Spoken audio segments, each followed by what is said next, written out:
നമസ്കാരം. മലയാളി വാർത്തയിലേക്ക് സ്വാഗതം. 16ാം നിയമസഭയുടെ ഒന്നാം സമ്മേളനം ആരംഭിച്ചിരിക്കുകയാണ്.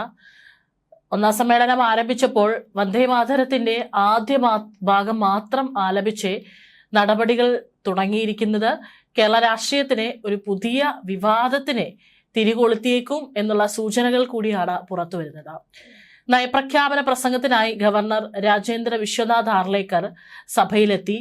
ഈ സമയത്താണ് ചില നാടകീയ നീക്കങ്ങൾ സർക്കാരിന്റെ ഭാഗത്തു നിന്ന് ഉണ്ടായത്. പല സംസ്ഥാനങ്ങളിലും വന്ദേമാതരം ചൊല്ലുന്നതുമായി ബന്ധപ്പെട്ടിട്ട് ചെറിയ വിവാദങ്ങൾ നിലനിൽക്കുന്നുണ്ട്.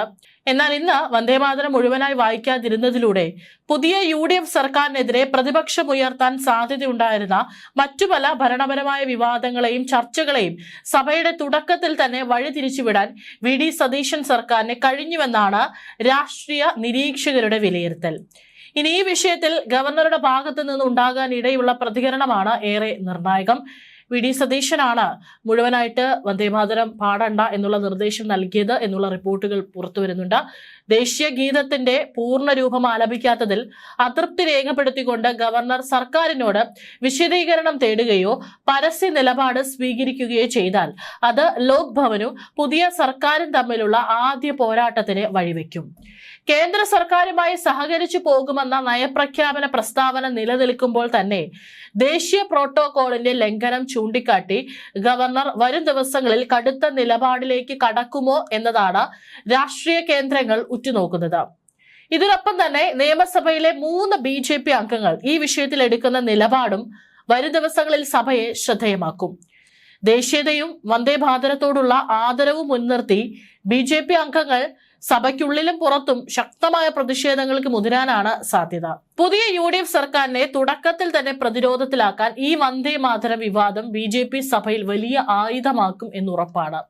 ചുരുക്കത്തിൽ മറ്റു ഭരണപരമായ വീഴ്ചകളിൽ നിന്നുള്ള ശ്രദ്ധ തിരിക്കാൻ സർക്കാർ തന്ത്രപരമായി നീങ്ങിയതാണെങ്കിലും ഗവർണറുടെയും BJPയുടെയും നീക്കങ്ങൾ VD സതീശൻ സർക്കാരിന് മുന്നിൽ പുതിയൊരു രാഷ്ട്രീയ നിയമപരമായ കുരുക്കായി മാറുമോ എന്നത് വരും മണിക്കൂറുകളിൽ വ്യക്തമാകും. വന്ദേമാതരം പൂർണ്ണമായും ആലപിക്കാത്തത് BJP അംഗങ്ങൾ സഭയിൽ ഉയർത്തുമ്പോൾ സ്പീക്കർ എടുക്കുന്ന നിലപാടും നിർണായകമാകും. നേരത്തെ VD സതീശന്റെ സത്യപ്രതിജ്ഞാ ചടങ്ങിൽ വന്ദേഭാരതം മുഴുവനായി ആലപിച്ചിരുന്നു. ഇത് വിവാദമാകുകയും ചെയ്തു. എന്നാൽ ഗവർണറുടെ ഓഫീസാണ് ഇത് ചെയ്യിപ്പിച്ചതെന്നും അക്കാര്യം അറിഞ്ഞിരുന്നില്ലെന്നും VD സതീശൻ പ്രതികരിച്ചിരുന്നു.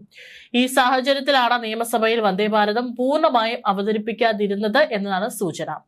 പുതിയ UDF സർക്കാർ അധികാരമേറ്റതിന് പിന്നാലെ കേരള നിയമസഭയിൽ അരങ്ങേറിയ വന്ദേമാതരം പ്രോട്ടോകോൾ ലംഘനം കേവലം ഒരു പ്രാദേശിക തർക്കത്തിനും അപ്പുറം കേന്ദ്ര സംസ്ഥാന ബന്ധങ്ങളെ ബാധിക്കുന്ന വലിയൊരു രാഷ്ട്രീയ പ്രതിസന്ധിയായി മാറുന്നു. നയപ്രഖ്യാപനത്തിന് മുന്നോടിയായി വ്യാഴാഴ്ച നിയമസഭയിൽ നടന്ന റിഹേഴ്സൽ വേളയിൽ തന്നെ വന്ദേമാതരം മുഴുവൻ പാടണമെന്ന രാജ്ഭവന്റെ കർശന നിർദ്ദേശം സർക്കാർ തള്ളിയിരുന്നു. ഇതിന് പിന്നാലെ സഭയിൽ പോലീസ് ബാൻഡ് ഗീതത്തിന്റെ ആദ്യ ഭാഗം മാത്രം വായിച്ച് അവസാനിപ്പിച്ചതോടെ ഗവർണർ രാജേന്ദ്ര വിശ്വനാഥ് ആർലേക്കർ ഇനി സ്വീകരിക്കുന്ന നിലപാടും VD സതീശൻ സർക്കാരിന്റെ രാഷ്ട്രീയ ഭാവിയെ തന്നെ സ്വാധീനിച്ചേക്കാവുന്ന തരത്തിൽ നിർണായകമായിരിക്കുകയാണ്.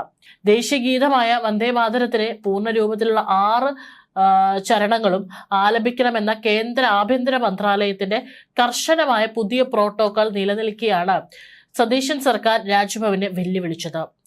ഈ നടപടിയെ കേന്ദ്ര സർക്കാർ എത്രത്തോളം ഗൗരവത്തോടെ കാണുമെന്നതാണ് ഇനിയുള്ള പ്രധാന ചോദ്യം. ദേശീയ പ്രോട്ടോകോളിന്റെ ലംഘനവും ഭരണഘടനാ തലവന്റെ നിർദ്ദേശത്തോടുള്ള അനാദരവുമായി ഡൽഹി ഇതിനെ വിലയിരുത്തിയാൽ വരും ദിവസങ്ങളിൽ സംസ്ഥാന സർക്കാരിനെതിരെ ശക്തമായ ഭരണഘടനാപരമായ നീക്കങ്ങൾക്ക് കേന്ദ്രം മുതിർന്നേക്കും.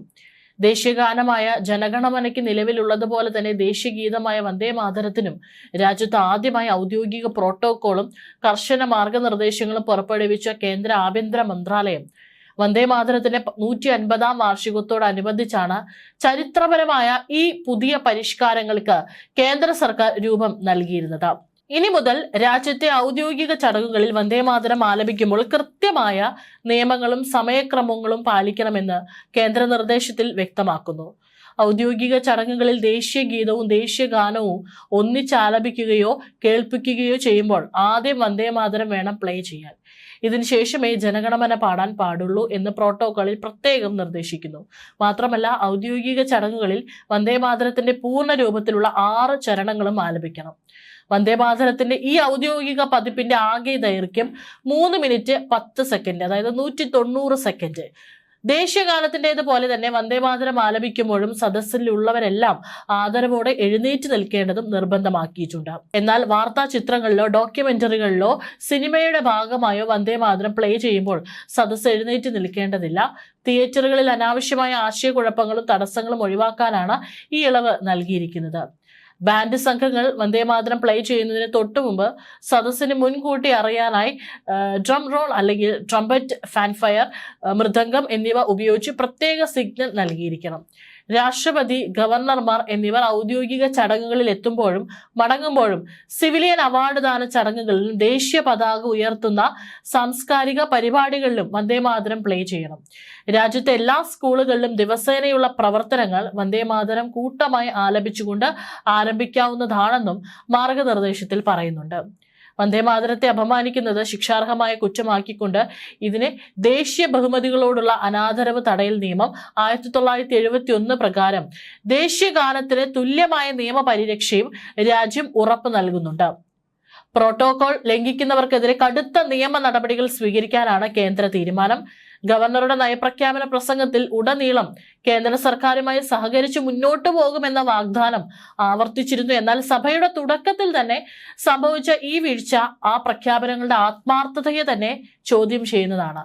കേന്ദ്രത്തിന്റെ സാമ്പത്തിക വിഹിതങ്ങൾക്കും GST കുടിശ്ശികകൾക്കുമായി പുതിയ സർക്കാർ ഡൽഹിയുമായി നയതന്ത്രപരമായ ചർച്ചകൾക്ക് ഒരുങ്ങുന്നതിനിടെയുണ്ടായ ഈ പ്രോട്ടോകോൾ യുദ്ധം കേന്ദ്ര സംസ്ഥാന സഹകരണത്തിന് വലിയൊരു വെല്ലുവിളിയായി മാറാനാണ് സാധ്യത.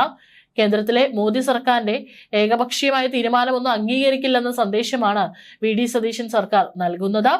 അതായത് മോദിയുമായി ഏറ്റുമുട്ടലിന്റെ രാഷ്ട്രീയ പാതയാകും VDയും സ്വീകരിക്കുക.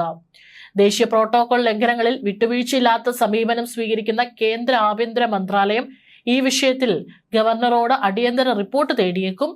സംസ്ഥാന പോലീസ് സേനയുടെ ഭാഗമായ ബാൻഡ് സംഘം കേന്ദ്ര ചട്ടങ്ങൾക്ക് പരസ്യമായി ലംഘിച്ചതിനെതിരെ ആഭ്യന്തര മന്ത്രാലയം നേരിട്ട് വിശദീകരണം ആവശ്യപ്പെട്ടാൽ അത് സതീശൻ സർക്കാരിനെ തുടക്കത്തിൽ തന്നെ പ്രതിരോധത്തിലാക്കും. സംസ്ഥാനത്തെ കടുത്ത സാമ്പത്തിക പ്രതിസന്ധി മറികടക്കാൻ കേന്ദ്രത്തിന്റെ സഹായം അത്യന്താപേക്ഷിതമായിരിക്കുന്ന സാഹചര്യത്തിലാണ് UDF സർക്കാർ അനാവശ്യമായ ഒരു പ്രോട്ടോകോൾ പോരിലേക്ക് വഴി തുറന്നിരിക്കുന്നത്. ഖജനാവ് പൂട്ടലിന്റെ വക്കിലെത്തി നിൽക്കുന്ന കേരളത്തിന്റെ കേന്ദ്ര പാക്കേജുകളും വായ്പാ പരിധി ഉയർത്തലും അനിവാര്യമാണ്. എന്നാൽ ഇത്തരം രാഷ്ട്രീയ ഘർഷണങ്ങൾ കേന്ദ്രത്തിൽ നിന്നുള്ള സാമ്പത്തിക അനുമതികൾ വൈകിപ്പിക്കാൻ കാരണമായേക്കുമെന്നാണ് ധനകാര്യ വിദഗ്ധരുടെ വിലയിരുത്തൽ. ഭരണമാറ്റത്തിന് പിന്നാലെ രാജ്ഭവനുമായി ഊഷ്മളമായൊരു ബന്ധം സ്ഥാപിക്കാൻ VD സതീശൻ ശ്രമിക്കുന്നതിനിടയിലാണ് അണിയറയിലെ ഈ തർക്കങ്ങൾ നടക്കുന്നത്. സഭയ്ക്കുള്ളിൽ അത് പരസ്യമായതും ഇതുവഴിയാണ്. വ്യാഴാഴ്ചത്തെ റിഹേഴ്സലിൽ തന്നെ ഉദ്യോഗസ്ഥർ തമ്മിൽ വന്ദേമാതരത്തിന്റെ ദൈർഘ്യത്തെ ചൊല്ലി തർക്കമുണ്ടായിരുന്നു. സഭയിലെ കീഴ്വഴക്കങ്ങൾ മാറ്റാനാകില്ലെന്ന് സർക്കാരിന്റെ ശാഠ്യം ഒടുവിൽ കേന്ദ്ര നിയമങ്ങളോടുള്ള വെല്ലുവിളിയായി മാറുകയായിരുന്നു.